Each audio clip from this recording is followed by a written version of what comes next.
All right, so the lyrical etude for the middle school all-state is fairly straightforward, but there are just a few points that we want to mention. So the first point is to make sure that you start at a comfortable dynamic range. It's marked at piano, but if you start too softly, you're going to have limited success with the higher register, and you're not really going to have any way to shape your phrasing.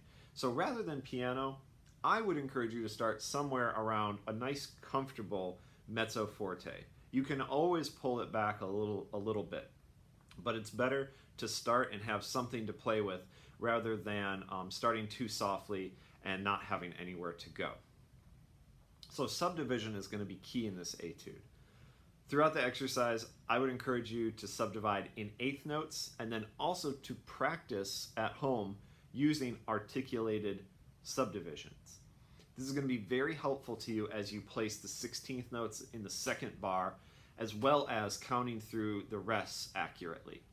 So, for example, what I mean by that is in the first two bars, I would encourage you to practice and feel and articulate the eighth notes that occupy the same space as the rhythms that are written. So, in other words, instead of playing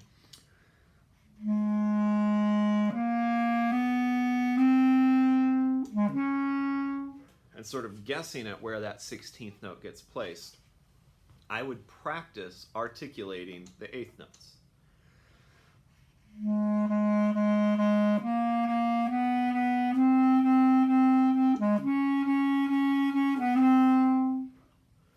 So that you get used to how long each of those notes is really supposed to last for. And then, after a few rounds of that, you would of course take it out, but the subdivision that you were articulating needs to be heard in your head as you play.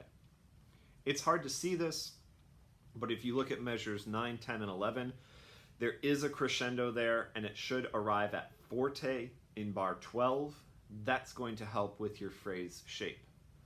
In bar 12, make sure that you let the staccato notes be bouncy rather than short. The same thing is true for measure 15 regarding the eighth note followed by the eighth rest.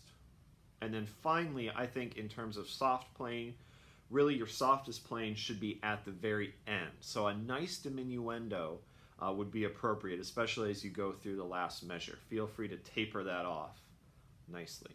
Okay. So again, if we can accurately observe our rhythm as we go through here in the way of the longer notes, making sure that they're held out for their full value, right? And the rests as well, making sure that we don't shortchange the rests.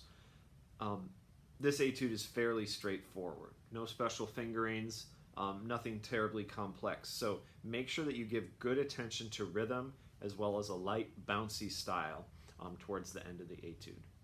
As always, I'm available if you have questions. Otherwise, good luck as you prepare.